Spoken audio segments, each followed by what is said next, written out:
I still remember the squeak of my front door when I came home that early afternoon, the day I was meant to surprise my wife. I'd been playing over a whole scenario in my head. Natalie walking in from her office, me waiting with a small bouquet of roses, a bottle of Moscato chilling in the fridge. We'd had plenty of ordinary days, and I guess I wanted to do something special, especially because it was our anniversary 7 years. You read about that 7-year itch, but I sure didn't believe in it. My parents had been married over 3 decades, and yeah, they bickered sometimes, but they stuck it out. I guess I assumed Natalie and I were the same solid enough. Anyway, I just bought a Mega Millions ticket on a whim. Kinda random, right? For some reason, I found it funny that the jackpot was huge. I had thought, why not spend a couple of bucks and dream a little? But my mind wasn't on that ticket, not really. I was too busy planning my sweet anniversary stunt. So I stepped inside, calling out, "Natalie?" The house was weirdly quiet, a few minutes past noon. She was typically at work, but I'd assumed she might have taken a half day if she'd sensed I was up to something. I saw it first. Her suitcase in the hallway, half-zipped. My heart stuttered. She traveled sometimes for business, but this was our anniversary date. She never mentioned a trip. That's when I heard low voices drifting from the bedroom, a man's voice. I froze in mid-step, my hand still gripping the doorknob behind me. I probably should have yelled or coughed or done anything. Instead, I found myself creeping forward on numb feet, as if I was an intruder in my own living room. I recognized her voice in the distance, that matter-of-fact tone she used when discussing marketing budgets or scolding a clueless intern, except now she was speaking fast, urgent. And then I saw them. Clark, a tall, well-dressed finance type I had only heard about vaguely from her office stories. He was holding the other end of her garment bag, helping fold it into a bigger suitcase. She was rummaging through her closet, piling on clothes in a frantic hurry. My mind needed a moment to catch up. I stood in the doorway, my heart knocking so hard in my ears I couldn't process the next words that flew between them. Something about, "We need to get out before." Then Natalie turned, saw me, and her entire face changed. Her eyes went wide. She didn't look guilty, more like she was caught in the act of something, unstoppable. Clark, on the other hand, had the nerve to smirk, as if I'd just walked in on a private joke. He calmly zipped the suitcase. "Stefan," Natalie said, brushing strands of hair from her forehead. I wasn't expecting you." I swallowed. "You're leaving?" I realized how stupid that sounded, but sometimes the obvious question demands to be spoken. Natalie's lips tightened. She looked anywhere but at me. "Yeah," she said quietly. "I'm leaving. I didn't want it to go down like this, but it's time. I can't keep pretending." "Pretending what?" I croaked. My eyes darted to Clark, who was adjusting the collar of his suit, not even trying to vanish. She let out a sigh, the sigh of a woman exasperated with a child. "Pretending we're still on the same page. We're not. I want more, Stefan. You—" She paused, glancing at my half-wrinkled shirt, my bouquet of roses, which I'd nearly crushed in my fist. "You've always been sweet, but you don't have the ambition I need." I can't quite describe the blow of hearing something like that. We'd never had a screaming match. We'd had mild spats over groceries or holiday plans. She never once said she disliked my job. I was a civil engineer, for God's sake. I put in steady hours, I was methodical. I took pride in my projects. Clark set the suitcase aside, eyes flicking between us. "Are we finishing up here soon?" He said it so casually, as if addressing a subordinate. Then he turned that smirk on me. "We have a tight schedule, buddy. We gotta drive out by 2 to avoid traffic." "Schedule. Buddy," I echoed, still in shock. And that's when something in me turned ice cold. I'd been thinking I'd find heartbreak or tears. Instead, I found rage heating my veins. Who does he think he is, stepping into my home, calling me buddy? Natalie rubbed her temples. "Let's be civil," she told me. "I'm sorry, all right? I truly am. But you've gotten too complacent, Stefan. I've found someone who can give me everything I want faster." Everything in my mind was scrambled. I remembered the lottery ticket, ironically, that I'd stuffed it in my jacket pocket earlier. No one on earth, not even me, knew how big that would become. I left it on the kitchen counter, if I recall. But at that moment, the last thing I cared about was the lottery. My wife, my partner, was in front of me with another man, basically calling me an underachiever.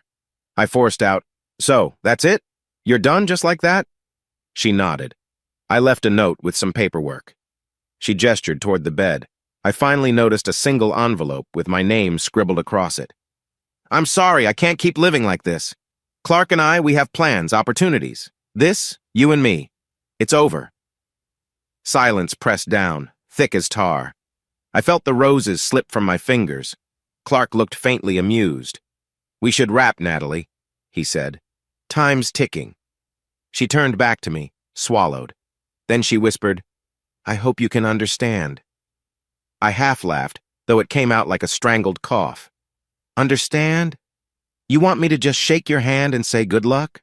Thanks for the 7 years?"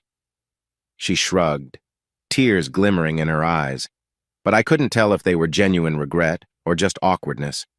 Then, just like that, they hauled out the last of the bags. No hugging goodbye, no big meltdown. She left her wedding band on the nightstand. Before I could form a final word, the front door slammed. I peeked out the window, saw them loading the trunk, presumably with everything she thought worth taking. I caught a glimpse of Clark's smug profile. Then the car peeled away. I slowly collapsed on the bed, burying my head in my hands. My ears pounded. I felt gutted. In a numb daze, I remembered the note. I opened it. "Stefan, this is difficult, but I need more than you can offer. I've started seeing Clark. I'm sorry to leave like this. Please sign the enclosed divorce papers. We can keep it uncontested, no fighting. The house or savings can stay with you.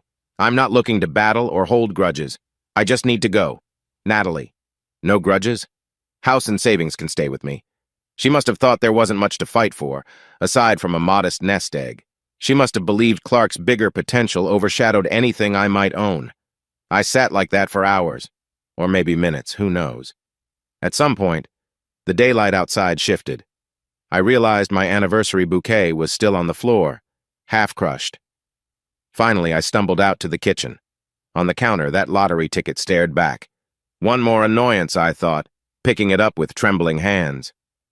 My mind was reeling, but for some reason I uncrumpled the newspaper from that morning. I started checking numbers, half numb. You always read or hear about people's reactions when they find out they've won a huge lottery. The screaming, the fainting, the immediate phone calls. In my case, I could hardly breathe. The ticket matched one number, then another, then another. By the time I finished checking them, my eyes were watering. "No way," I muttered. "This can't be real." But it was. I just matched every single digit. The newspaper stated the jackpot soared well into 8 figures, life-changing money, enough that no one would ever call me unambitious if they knew. A hysteria built in me, a crazy giggle. I was alone in my silent kitchen, holding a worthless bouquet with divorce papers on my table and this golden ticket in hand. Natalie had left me for a man who could give her more. She'd left me literally hours before I discovered I was a brand new multimillionaire. A savage wave of feelings rolled through my brain. Heartbreak, fury, betrayal, then a perverse sense of comedic irony. I popped open a bottle of whiskey, some cheap brand from the cupboard, not even the good stuff. I swigged it, sank into a kitchen chair, and let tears slip out. I was simultaneously cursing her name and wanting her back, a swirl of contradictory emotions I wouldn't wish on my worst enemy. Hours later, the whiskey was mostly gone. I dropped onto the couch in a drunken haze, still wearing my shoes. My final coherent thought was, she will regret this. Sunlight sliced through my blinds the next day, hitting me right in the face. My head pounded a savage drumbeat. The memory of last night crashed in, the betrayal, the lottery, the swirling meltdown. I sat up, feeling my body ache. Usually I was a social drinker, rarely did I down half a bottle. I tried to gulp some water, then forced myself to read that letter again. No illusions. She was gone. She'd run off with that man. My entire marriage had crumbled. But the difference now was that I was not a powerless schmuck, was I? I had that winning lottery ticket in the top drawer, waiting to be claimed. A sense of grim purpose replaced my confusion. I wouldn't beg her to come back. I wouldn't share a dime. I wouldn't let her or that arrogant Clark sniff a single dollar from me. I remember looking at my reflection in the hallway mirror, bloodshot eyes, rumpled shirt. You want to start a new life, Natalie? Fine, I murmured, "but you'll never get a piece of mine." That day, I called in sick at my engineering firm. Then I dialed Wayne, my longtime buddy and lawyer. Wayne was older than me, mid-40s, ex-military type, no nonsense. If anyone could navigate a stealth approach, it was him. He picked up, sounding brisk. "Stefan, everything okay?" "Not exactly," I answered. My voice still felt raw. "I need your help. My wife walked out on me. Also, I might have come into some money." Wayne insisted we meet in person. I grabbed a quick shower, trying to muster a semblance of normalcy. I was shaky from heartbreak, but the whiskey had burned away some illusions. I was wide awake. When I arrived at Wayne's small law office downtown, I realized I still had that letter in my pocket. The crumpled divorce papers, too. Wayne welcomed me in with a concerned expression. He waited until we were in a private conference room before speaking. "So what's going on, Stefan? I get you said your wife left, but you also mentioned money?" I slid the ticket across the table, my heart pounding. "Check the numbers. I apparently won the Mega Millions." Wayne, usually stoic, let out a low whistle. He carefully compared it to a note on his phone. Then he stared at me wide-eyed. "Are you serious? This is holy. Stefan, this changes everything." I nodded. "Exactly. And it needs to remain a secret. I don't want Natalie anywhere near it." He folded his arms, eyes narrowing. "She walked out on you, though, right? She wrote that divorce letter? Then I guess we can finalize a split real fast. But typically, if you acquired these winnings during marriage, she left before I even discovered it. She didn't know." Wayne raised a brow, lips pressed. "All right. So you want to proceed quietly. We should form a trust or LLC to claim the prize discreetly. Keep your name out of the press, if possible. Some states let you remain anonymous if you claim through a trust. Then we handle the divorce as if you have no new assets. That's the angle?" My jaw flexed. "Yes. I want her to think I'm just a normal guy with a modest savings. She's signing uncontested papers anyway, makes it easier. She thinks Clark is a better bet, so she's basically discarding me, no strings." Wayne nodded slowly. "That's cunning.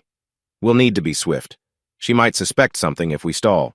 "She's not suspicious," I said bitterly. "She's off playing house with Clark, so let's do it. Bury me in paperwork if you have to. Just get me out of this marriage with everything intact." We spent the next few hours going over details.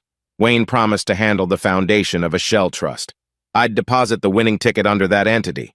We discussed banks, opening new accounts in a different city, possibly near my sister Sarah's place. That way, if Natalie tried to snoop, she wouldn't find much. The heartbreak I felt earlier was slowly morphing into cold determination. Yes, I still pictured Natalie's face. Remembered how she used to giggle at my corny jokes, how she curled up with me on movie nights. But those memories now felt hollow. She'd chosen a new path. Exiting Wayne's office that afternoon, I felt like I was stepping onto a war footing. The divorce was about to become final in record time. She'd get no alimony, no chunk of my newly minted fortune, no chance to pivot back. Once outside, I realized the day was unseasonably warm. The sun glared on the pavement. People bustled by, going about their normal routines. How many of them are living a double life, I wondered. How many have illusions that might shatter just like mine did? At a stoplight, my phone buzzed. It was a text from an unknown number. I read, "Stefan, it's me. Please pick up." I recognized Natalie's tone instantly. My fists clenched. So she was already trying to check on me. Maybe she just wanted to ensure I wouldn't cause drama. I shoved the phone back into my pocket, ignoring it. No reason to talk. For the next few days, I systematically followed Wayne's instructions. I closed our joint accounts, pulled money into fresh accounts under my name only. I sold off a partial stake in my engineering consultancy to a partner who'd been eager to expand. The official reason? I'm burned out. Want a break. Inside, I was hurting, yes, but each step I took gave me a sense of control. My biggest fear was that Natalie might sense something was off and try to freeze the divorce. But apparently, she was in a hurry to start her new life, so I guess that overshadowed any suspicion. In that same time frame, I allowed myself to cry only once more. Late at night in an empty bedroom, I looked around at the pictures of us that were still on the wall. Our wedding photo, big smiles. The memory stung like acid. I took them down one by one, placing them in a box. She used to say I had a gentle heart. Maybe that was true. But the savage betrayal carved something else in me, a desire to be cunning, to ensure nobody trampled on me again. I was forging a new identity out of the ashes of heartbreak. Finally, after about 2 weeks, Wayne called me with good news. "Hey man, the final decree's basically done. She signed everything. There's no fight. You're going to be officially free. Then we can finalize your claim for the mega millions. I've set up the trust, all the formalities. You'll be a wealthy single man." I almost laughed. This was what I'd once have found impossible. My entire life had pivoted so drastically. I hung up, staring at the ring Natalie had left behind. I flicked it into the drawer. "So be it," I muttered. "No turning back." That night I rummaged in the closet for an old photo album. It was from my college days. I found a snapshot of me and my older sister Sarah from some family reunion. We'd always been close. She lived in another city, not too far, but we seldom saw each other in person. Dad passed a few years ago, and Mom before that. Now it was just us. I decided, in that moment, that maybe it was time to reconnect with her. Maybe I needed a fresh environment. I sat on the couch, phone in hand, thinking about the next step, contacting Sarah, telling her I wanted to move near her, start over. This sense of absolute clarity surfaced. I'd been hammered by heartbreak, but I was no victim. I'd use my new wealth quietly, craft a future on my own terms. As for Natalie, let her stay with Clark. Let them be foolishly happy. They had no idea what they had just lost. No, she'll regret leaving me, I thought, and that vow took root in my chest, cold and sure as a loaded gun. The morning the divorce was finalized, I drove downtown to the courthouse feeling oddly calm. Gray clouds hung overhead, threatening rain. I stepped inside the marbled halls, spotting Wayne by the security checkpoint. He gave me a short nod, his brown eyes steady with understanding. We waited in a plain corridor, fluorescent lights buzzing. Wayne whispered updates. "She isn't even coming in person, Stefan. Her attorney's here with the signed, uncontested forms. We'll be out of here in an hour." I pressed my lips together. That stung a part of me had wanted to see her face, if only to confirm the separation. But of course, it was typical that she'd sign it from afar, as though she just wanted it done with no confrontation. After a short hearing, the judge accepted the paperwork. No fuss, no drama. I was single, no property battles, no demands for spousal support. Even the judge commented on how straightforward it was. Didn't that reflect how little she valued this marriage? I thought with a mix of bitterness and relief. Wayne gave me a handshake outside the courtroom. "Congratulations, I guess. Now you can finalize the other side." He meant the lottery claim. I nodded, forcing a half smile. "Thanks, Wayne, for everything." He patted my shoulder. "Take care of yourself, and keep me posted on how you want to proceed." I decided to celebrate in a small, twisted way. Instead of going home to mope, I walked to a coffee shop 2 blocks away, grabbed a cappuccino, sat by the window, watched people hustle by. I'm a free man, I told myself. Free with more money than I'd ever dreamed. Yet no real euphoria bloomed, just a quiet sense of grim satisfaction.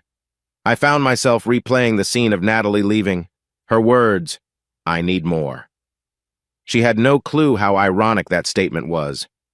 I forced those thoughts out of my mind and checked the time. My plan was to drive straight to the bank, secure all the final signatures for the trust that Wayne set up. Then I'd have to get the ticket claimed in a different county, which allowed some anonymity.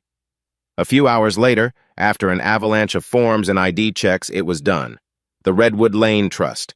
That was the official title under which the lottery check would be issued. My name wouldn't appear on press releases or social media. The entire sum, some crazy 8-figure stash, would be distributed to my trust account. I tried to remain stoic, but at one point in the bank manager's office, my eyes burned. The manager was a polite older lady, evidently used to dealing with people receiving big checks. She offered me a watery smile. "Congratulations, Mr. Johnson. I hope you use this for wonderful things." I nodded faintly, thinking, I'll sure use it to sever any hold my ex-wife might try to place on me. 2 days later, the deposit cleared. The Redwood Lane Trust was loaded with an amount that made me dizzy if I thought too hard about it. I'd never have to worry about finances again. My engineering job, which I liked, was now optional. I did the first big move, sold a chunk of my interest in the company. My business partner, Tim, was stunned but happy. He had always wanted to expand. We hammered out a deal for a decent price. Meanwhile, I was careful not to flaunt my newfound fortune. I told Tim I simply wanted a break to handle personal matters. One afternoon, as I was clearing out personal items from my office, Tim quietly approached me. "Hey man, you sure everything's okay? You always loved your job. Is it about Natalie?" He'd heard rumors of the separation. I paused, swallowing a knot in my throat. "She left me, I guess. I realized I need a fresh start. Maybe I'll do smaller projects as a consultant. Let you handle the big day-to-day." Tim looked sorry for me, but he didn't press further. I was grateful. With that, I was basically unemployed by choice, with more money than I knew what to do with. I phoned my sister Sarah. We hadn't had a proper conversation in months. She picked up with that sweet, concerned tone she always had for me. "Stefan, oh my God, it's been forever," she exclaimed. "How are you?" There was so much I wanted to say but couldn't fit in a quick greeting. "I'm okay," I said. "Actually, I'm not. Natalie left me." She gasped. "Left you? Are you serious? What happened?" "Long story," I murmured. "I hate to dump it on you all at once, but I was thinking of relocating near you for a bit. I need a new environment. Maybe rent a small place, figure out my next steps." Her relief was palpable. "Oh my gosh, yes. Come stay with me if you want. I have a spare loft. I'd love that.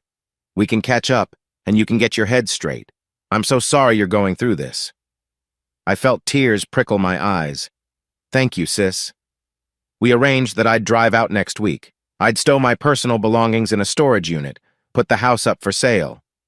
The house felt hollow anyway, tainted by memories.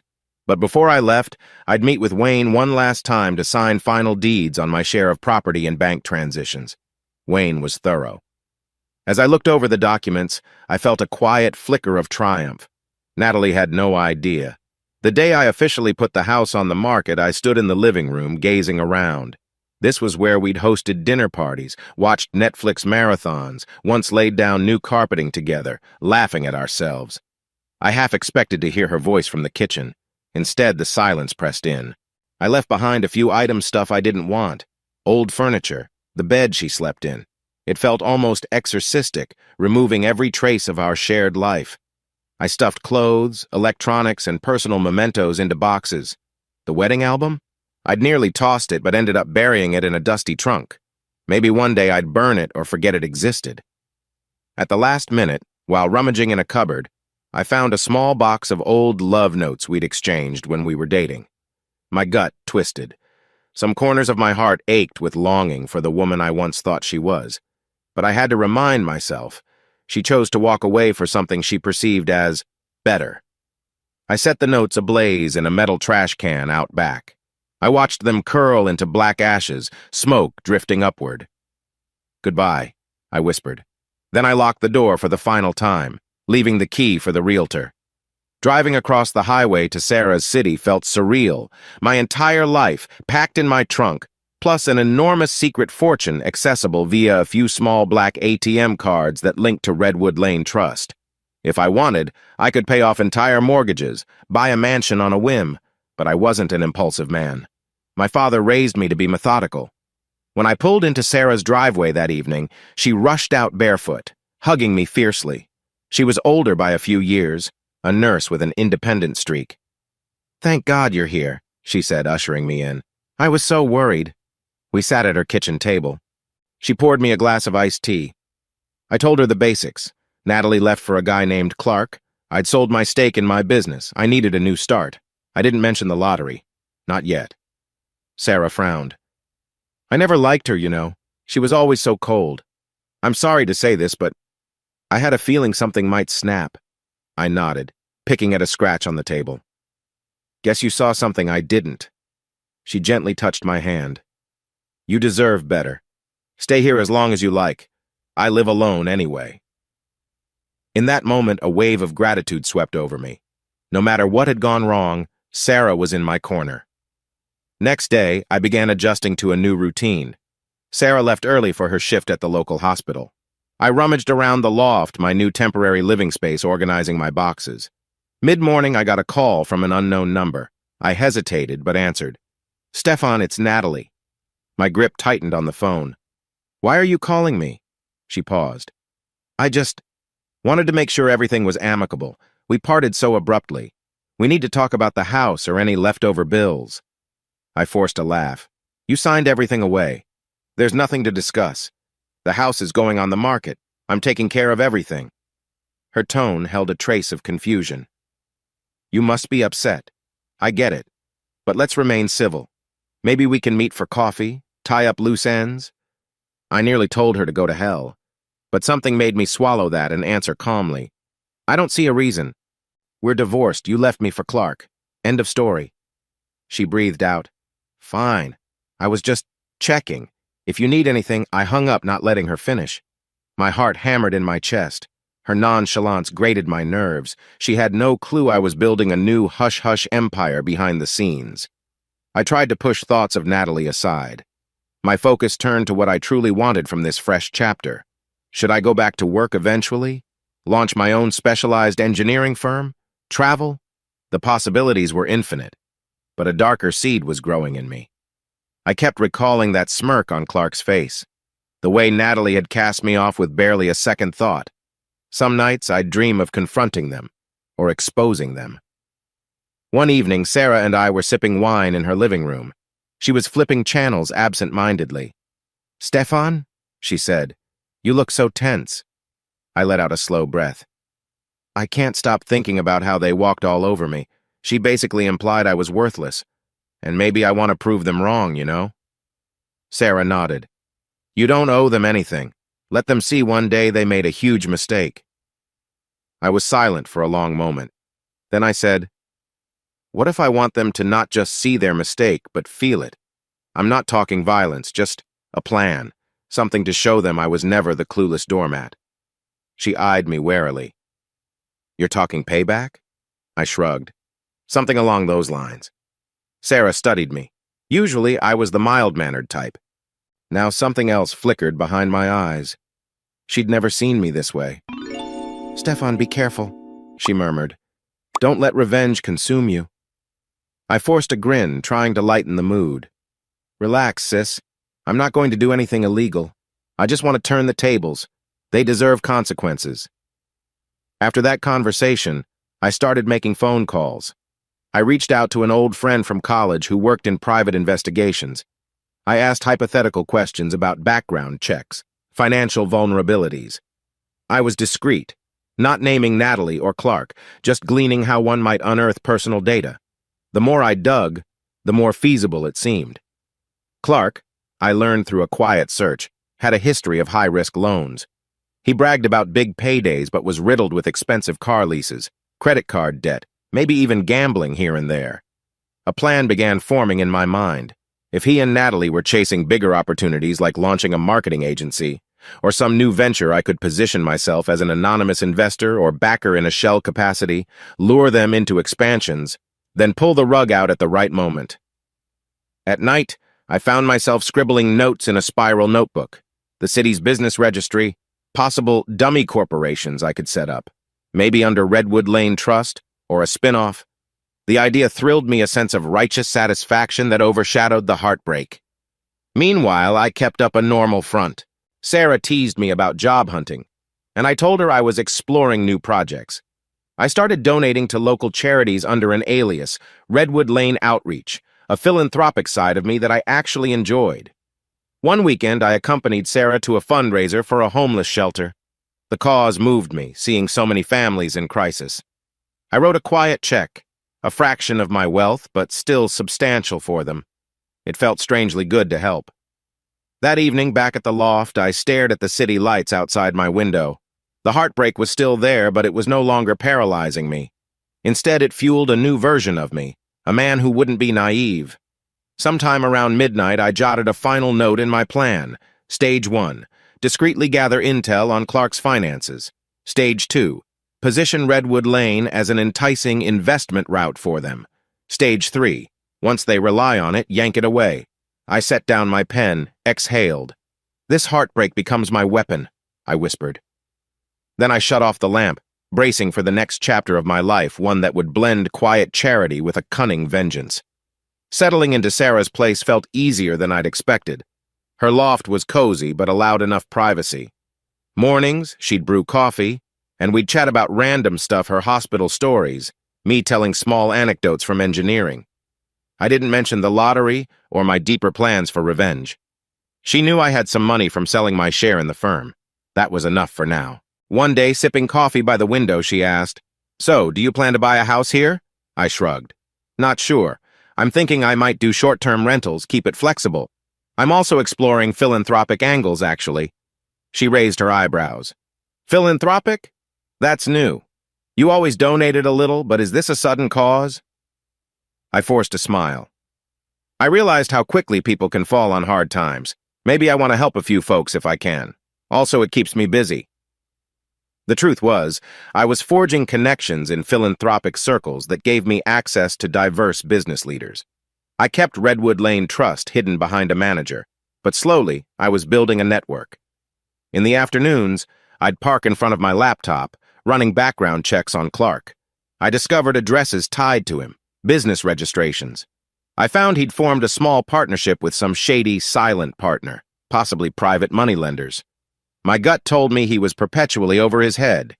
Natalie and Clark posted about each other on social media, occasionally fancy dinners, smiling selfies.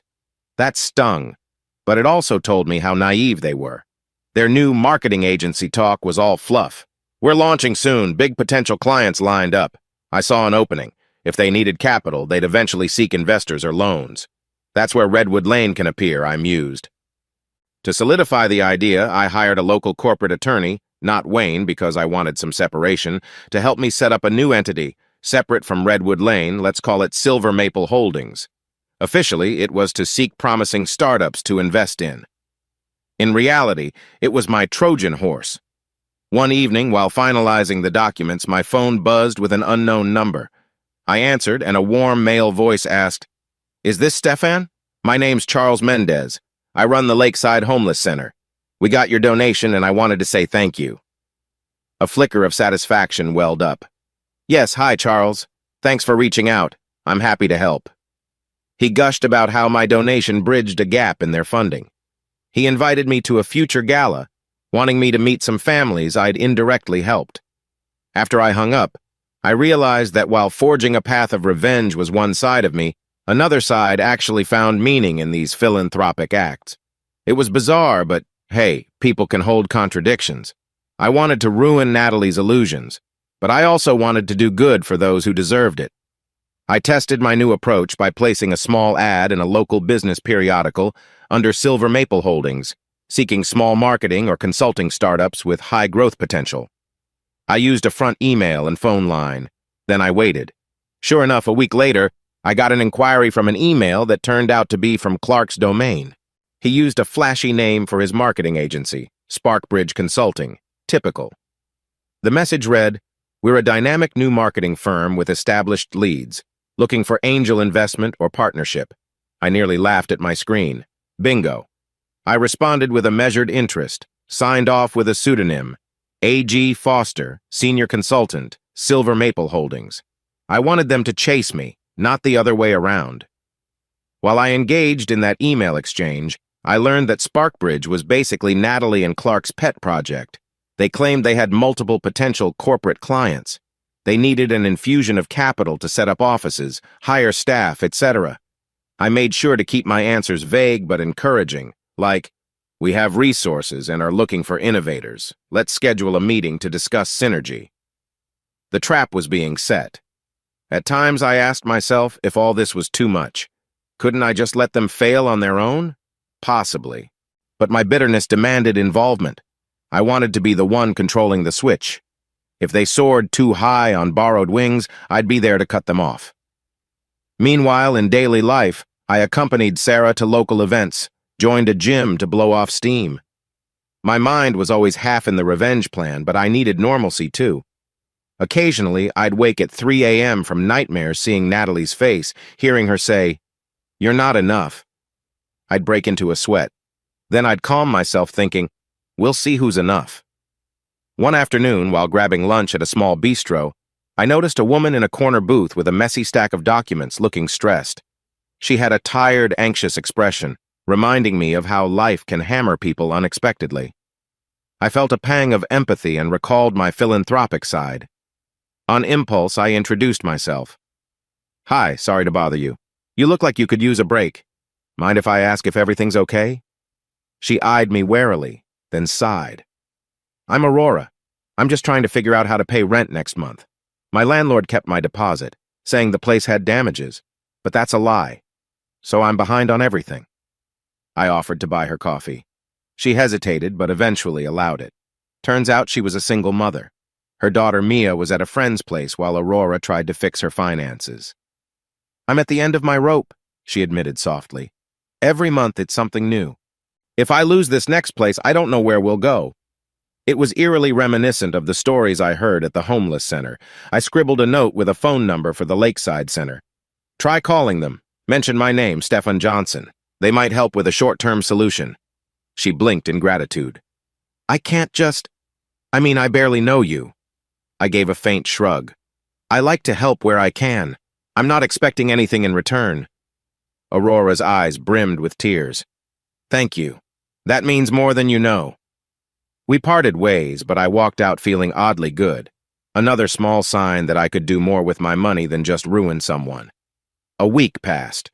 I was knee-deep in orchestrating the next step with Silver Maple Holdings. Clark had responded eagerly, sending Sparkbridge's business plan. I read it with mild amusement, full of lofty projections, an inflated sense of their brand potential. But I had to admit, Natalie was good at marketing lingo.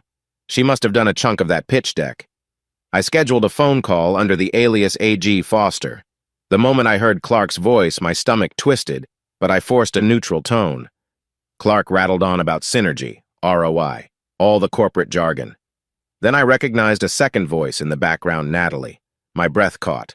She was prompting him, whispering suggestions. They had no idea they were speaking to me. If they'd recognized my voice, maybe they would have suspected something. But I pitched it lower, more monotone, a technique I'd practiced a bit. We arranged an in-person meeting at a neutral co-working space next week, where they'd meet a representative of Silver Maple. I planned to hire someone to act as my front. Then, from behind the scenes, I'd be the puppet master. Yes, it was elaborate, but I thrived on the cunning details. Sarah sensed I was up to something. She cornered me in the kitchen, her expression worried. "You've been on your computer constantly, making calls. You keep going out to who knows where. Are you sure you're not burying yourself in something dangerous?" I softened, giving her a side hug. "I promise I'm fine. Just exploring an investment strategy. It's nothing illegal." She didn't look fully convinced, but she let it drop. Inside, I wondered if I should confide in her. But the plan was too personal, too messy. She might try to talk me out of it, or worry about potential fallout. Let her stay in the dark for now. That night, sleep came fitfully. Dreams of me confronting Clark in some boardroom, pulling out a sheaf of documents that exposed him as a fraud. In the dream, Natalie looked on in horror, begging for mercy. I woke with a start, my heart pounding. I realized with clarity, I want them to collapse under their own greed. The next few days, I hammered out the final details. I recruited a small-time actor named Travis, somebody recommended by an acquaintance at the homeless center, ironically. Travis was middle-aged, could pass as an experienced consultant. I paid him to meet Clark and Natalie, representing Silver Maple Holdings. I coached him on what to say. Travis was baffled, but didn't ask too many questions. He needed the money. So I just talk up an investment possibility, show mild interest, gather their pitch info, and say we'll get back to them? I nodded. Exactly. You're basically a decoy. Then we'll keep them on the hook. He shrugged. Fine by me, boss. As long as it's legal. Just a weird gig. We set it for the following Thursday. Meanwhile, I felt the tension in my chest building. This was the first direct step in reeling them in. On the morning of the scheduled meeting, Travis texted me from the co-working space. They're here. I'll record the conversation on my phone as you asked. Wish me luck. I paced in Sarah's living room, occasionally glancing at the time. I pictured Natalie and Clark strolling in, confident they'd found a new potential investor. The mental image made my stomach churn, a mix of anger and dark glee. 40 minutes later, Travis texted again, "All done."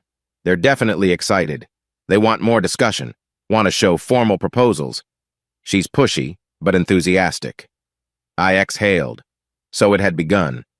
My phone soon rang with an unknown number, Travis again. I answered. "Hey, man," he said. "They're bigger talkers than I expected. Clark is pretty arrogant, but Natalie is the real marketing brain. She was practically drooling for capital. They're open to you, or, well, me as the rep taking an equity stake in Sparkbridge. They think that'll get them a fancy office downtown. They mentioned bigger expansions, maybe talk of branching out to event planning. They sound like they want to do it all." I smirked. "Perfect. And you gave them the usual lines about our limited funds, high standards, we need thorough documentation, etc." "Yeah, they practically begged for a chance to show us they're legit." I told him, "All right, keep it professional. We'll schedule more calls. Good job." Hanging up, I felt the sharp thrill of success. Step by step, they were walking into my trap. In the midst of weaving an elaborate revenge, I found myself crossing paths again with Aurora. She texted me one afternoon out of the blue. "Hey, Stefan, it's Aurora from the coffee shop. I tried that center you recommended, and they're helping me. I just wanted to say thanks." Reading her message, I felt a surprising warmth. "No problem. Glad it worked out," I replied. A few days later, she invited me for coffee, this time on her, as a thank you. I was hesitant at first. My mind was swirling with revenge plots. I wasn't exactly in a romantic or even social mindset, but something told me I shouldn't isolate myself completely. We met at a quaint little cafe. Aurora greeted me with a shy smile, her daughter Mia in tow. Mia was around 6, with big, curious eyes. "You're the nice man who gave Mommy that phone number?" Mia said. Her voice was so sweet, it made my chest feel oddly tight. "I guess so," I said softly, giving a small grin. Aurora explained how the Lakeside Center had connected her to a short-term housing program. She'd found a small but decent apartment and now was searching for stable work. "That's fantastic," I said. "Any leads on jobs?" She shrugged. "A few. I worked admin roles before, hoping I can land something soon. Meanwhile, I do part-time cleaning gigs." Mia tugged Aurora's sleeve. "Mommy, can I get a cookie?"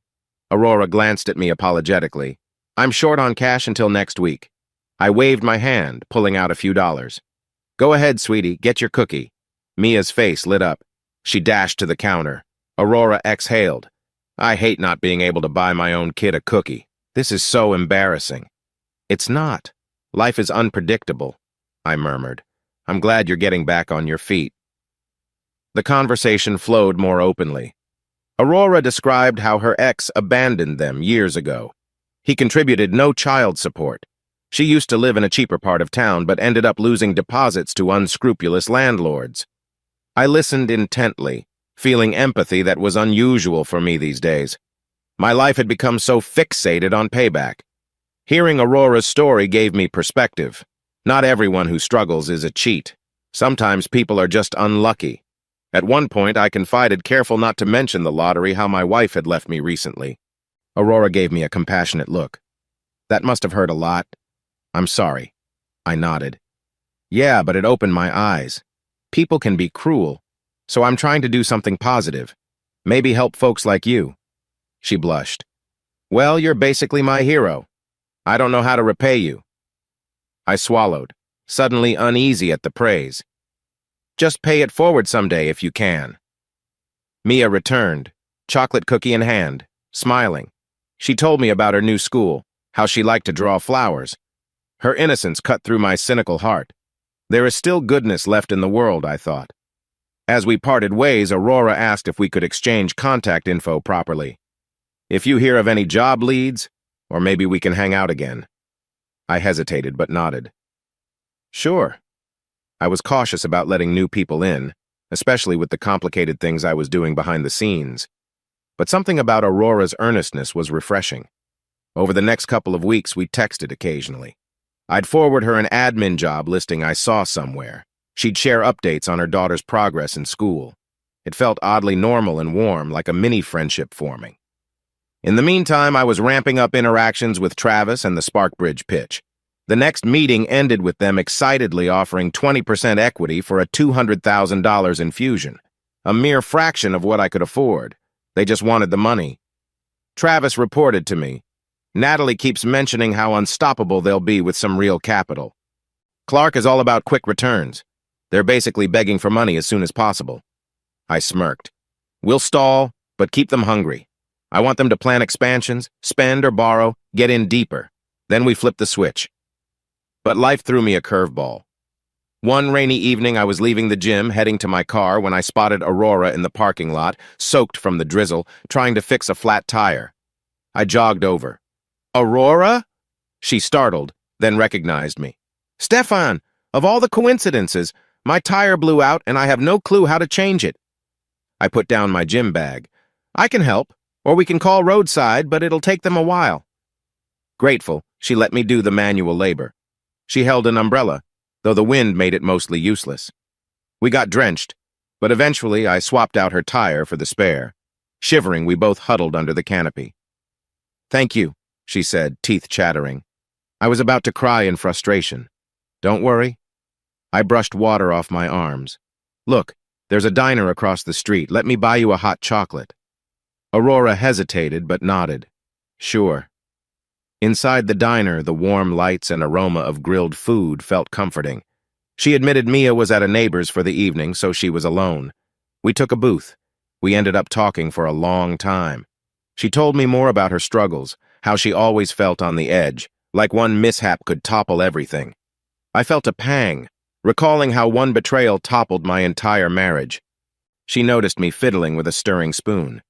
"You keep a lot to yourself," she said gently. "I see sadness behind your eyes." I forced a wry chuckle. "You're perceptive. I guess I'm dealing with the fallout of that divorce, trying to find purpose maybe, or closure." Aurora nodded sympathetically. "I get it. Life can be harsh, but you have a good heart, I can tell." A strange warmth blossomed. I realized I couldn't remember the last time I had a conversation with a woman who looked at me with genuine empathy, not suspicion or pity. Natalie used to, but that was before her mask slipped. We parted that night with a promise to meet again, maybe do something fun with Mia. Over the next days, though, my mind was once again pulled to the swirling revenge operation. Travis was pushing them to sign a preliminary term sheet. They insisted on meeting the chief investor, but Travis spun excuses. He's a very private gentleman. Natalie sent a flurry of emails to Silver Maple, referencing potential big clients. She and Clark bragged about a near deal with a national retailer. I suspected half of it was hot air to impress the investor. At the same time, Clark was apparently applying for short-term loans, likely bridging finance until we came through. This was exactly what I wanted. The more they borrowed at high interest, the deeper the pit they'd be in. One morning, Travis forwarded me an email from Clark. "We need $100K within 2 weeks or we risk losing a prime location. Please expedite." I smirked reading it. So urgent. So desperate. Perfect. I told Travis to respond, "We'll have something soon," but to not commit. Keep them on edge. In the midst of that, Aurora called me, sounding excited. "Stefan, guess what? I landed a part-time office assistant job. It's not glamorous, but it's stable hours, more pay than my cleaning gig." "That's great," I said, genuinely happy for her. "Where at?" "At a property management office near the library," she said. "They handle rentals, paperwork. I'll do filing, phone calls. It's perfect while I figure out my next step." My chest swelled with a proud feeling. I realized I was more emotionally invested in Aurora's progress than I'd expected. We decided to celebrate by visiting a local park that weekend. Mia tagged along, bounding around the playground. At one point, the three of us sat at a bench, enjoying the mild afternoon sun. Mia hopped off to chase a butterfly. Aurora turned to me, her gaze warm. "You know, if not for your tip about the homeless center, I might still be in real trouble. I owe you big." I shook my head. "You owe me nothing. Sometimes we just help each other. That's what decent people do." She reached and patted my arm. "You are decent, Stefan. Don't let one heartbreak define you." Her words gave me pause. I forced a small smile but felt a pang of guilt, because my carefully plotted revenge definitely wasn't decent by normal standards. But I told myself it was justified. That evening, I found myself lying in bed, replaying Aurora's laugh and Mia's giggles in my head. A calm, sweet feeling, something that reminded me of simpler times. Yet beneath that calm, the storm of vengeance still brewed. I forced my mind back to the plan. Travis was pushing them for more details. Meanwhile, I had Wayne discreetly pulling business records, ensuring everything was set if we decided to finalize an investment and then sabotage it. One day, I had a moment of clarity. I was forging a double life. On one side, I was softly forging a bond with Aurora and her kid. On the other side, I was orchestrating a trap for my ex-wife and her new man. If Aurora knew, would she think I was some manipulative psycho? But I couldn't stop. I wanted to see how Clark and Natalie responded once the trap closed. They needed to see how it felt to have the rug yanked from under them. A phone call from Travis the following week indicated that Clark was in a frenzy. He's applying for a commercial lease in the fancy district. They want to decorate the office with top-notch furniture. He's expecting your $100K to land soon so they can secure it. They even talked about hiring a small staff like 2 or 3 employees. I gritted my teeth. That means they're overextending themselves on the assumption we'll fund them. Perfect. Let them keep sinking resources. Travis hesitated. You're sure you want them going that far? If they fail, it could be personal bankruptcy. People might lose their jobs. I closed my eyes. The moral pang flickered. But I thought of how Natalie had thrown me aside, how Clark had humiliated me in my own home. Yes, I said quietly. They're grown adults. They can't blame anyone else if they gamble and lose. Travis exhaled. All right, I'll dangle the final yes soon, then we can sign a worthless contract. That'll make them commit. Yes, I replied, though deep down I felt a cold knot in my stomach. I reminded myself they deserved it. Despite the moral wrestling, I pressed forward. My heartbreak demanded resolution, and I was convinced this payback was the only way to purge the pain. Meanwhile, Aurora was like a gentle counterweight to my dark impulses, showing me not everyone is cruel.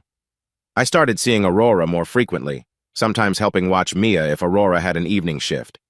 The little girl would chatter about cartoons, show me her scribbles. She even asked me, "Are you Mommy's friend?" I smiled. Yes, a good friend. One night, Aurora lingered on her doorstep after I dropped them off, Mia asleep in the back seat. "Thank you for everything," she whispered. I hope you know you can talk to me if you ever need to." I nearly reached out to tuck a strand of hair behind her ear, but I caught myself. This was new territory. Instead, I just nodded and said, "I appreciate that." Driving away, my mind soared with conflicting thoughts, the blossoming possibility of something real with Aurora, and the unstoppable momentum of my revenge scheme. I was sitting in the small loft that my sister, Sarah, had so kindly let me use, flipping idly through a local business magazine when my phone pinged. At first, I assumed it might be a text from Aurora telling me how Mia's day at school went. Instead, the screen flashed a number I didn't recognize. There was no text, just a missed call. I frowned, curiosity prickling. Soon after, the phone lit up again. Same number. I answered in a low voice. "Hello?" A breath, then, "Stefan? It's me." I felt my teeth clench so hard I thought I might crack a molar. Natalie's voice. Instantly, my heart hammered. My first instinct was to hang up, but that glint of coldness I'd grown so used to pressed me to stay calm. "What do you want?" I asked flatly. She exhaled, probably unsettled by my tone. "Look, I've been trying to reach you. I came back to town." I inhaled slowly, forcing my voice to remain steady. "You left it, remember? Moved downtown with your ambitious finance genius. So why call me now?" Natalie's tone turned defensive. "Clark had a meeting in a different state for a few days, so I'm alone in the condo. I guess. I've been thinking about us, about how abrupt everything was." I closed my eyes. Abrupt. Right. "Uh-huh," I said noncommittally. She paused, then tried a gentler approach. "I just thought maybe we should talk. I don't want unresolved bitterness, you know." The audacity. Unresolved bitterness? That's all she left me with. I glanced at the magazine page, not actually seeing it, my jaw working side to side. "Natalie, we got divorced. That means we resolved everything in court, right? I'm not sure what's left to discuss. There was a tiny silence, then a fragile laugh that didn't sound like her old self. Yes, but that whole process was so fast. Don't you at least want closure? Closure. She used words that rang hollow, as if she'd read them in a self-help book. My mind flicked to the planned Silver Maple Holdings, the big trap waiting for her and Clark. I'll think about it, I said coolly. I'm busy. Natalie's voice wavered. Please, Stefan. Just an hour. Meet me for coffee or something. I realize I might have rushed out, and I'd like to talk face-to-face. Part of me wanted to tell her to rot in hell. Another part saw potential advantage. If I met her, maybe I could glean more about Clark's current moves, or confirm rumors about their marketing startup. Because if she felt restless, that meant my plan was already putting them under pressure. Fine, I said, swallowing the bile in my throat. I can do coffee tomorrow at 4, near Maple and 2nd, that cafe on the corner. She breathed relief. All right, I'll be there. I clicked off, resisting the urge to throw my phone across the room. Then I exhaled, letting that smolder of anger recenter me. Natalie wanted to talk. Let's see how that serves the bigger scheme. When I told Sarah that night at dinner I'd be meeting Natalie, her eyebrows nearly flew off her forehead. Are you serious? She demanded, stirring her pasta with too much force. Yes, I replied, leaning back against her kitchen counter. She wants to clear the air. Could be lies, but maybe she's fishing for something. Sarah shot me a look. Are you going to tell her how you really feel, or let her think you're still clueless? I gave a vague shrug. I'm not clueless, but I want her to think I'm just floating. That way, if she needs something, she'll reveal her cards. Maybe she'll slip about their new business or finances. I want to see what's going on behind her request. Sarah's gaze sharpened. Stefan, you are playing with fire. She walked all over you, and you're diving back in to see what else she can say. Don't let her manipulate you. I'm not letting her. Trust me, I have the upper hand. Still, I felt a flicker of old wounds. Could she manipulate me with the history we shared? The closeness? The times we laughed about silly things? I pictured her smirk as she packed her suitcases with Clark. That memory stiffened my resolve. Sarah sighed, dumping some sauce onto her pasta. All right, but watch your back, okay? I gave her a small nod. Always. The next afternoon, I arrived at the cafe early. It was a modest spot, only 6 or 7 tables with pastel walls and a chalkboard menu. I claimed a seat in the back corner, giving me a full view of the entrance. After a few minutes, the bell jingled. Natalie stepped inside, scanning the place until her eyes landed on me. She approached, carefully smoothing her blouse. She'd always cared about her appearance, but I noticed subtle lines of tension near her mouth. Hi, she said softly. I nodded. Natalie. She slid into the seat across from me, that uncertain smile flickering on her lips. You look different, she ventured. Healthier, maybe? I shrugged, swallowing a bitter chuckle. Sure. I've had time to reevaluate my life away from your drama. She flinched. Look, I didn't invite you here to fight, I just... A waitress approached, setting down water glasses, and asked for orders. Natalie quickly requested a latte. I just asked for black coffee. The waitress retreated, leaving us in awkward silence. Natalie folded her hands on the table, her polished nails tapping in a nervous rhythm. I suppose I want to ask how you've been holding up. I was worried about you, honestly. Worried? My voice came out sharper than intended. Natalie, you walked out like I was yesterday's trash. Why would you worry? Her jaw tensed. It wasn't that I stopped caring.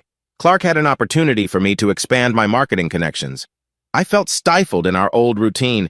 You were comfortable being an engineer, never wanting bigger leaps. I needed more. I lifted an eyebrow.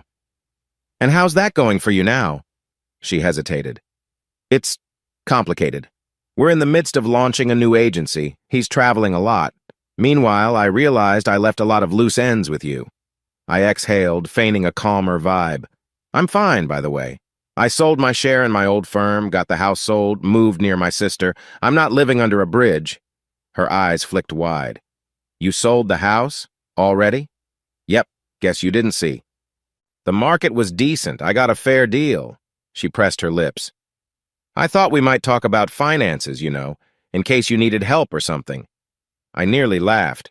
If only you knew how little I need your help. I'm good, Natalie. I have a decent savings from my share in the firm. Her gaze lingered on my face, as if assessing whether I told the truth. That's good to hear. So you're not mad? I sipped my coffee, ignoring the bitterness. I was mad, furious, heartbroken, but life moves on. Natalie's posture relaxed a fraction. Then she tried a small smile.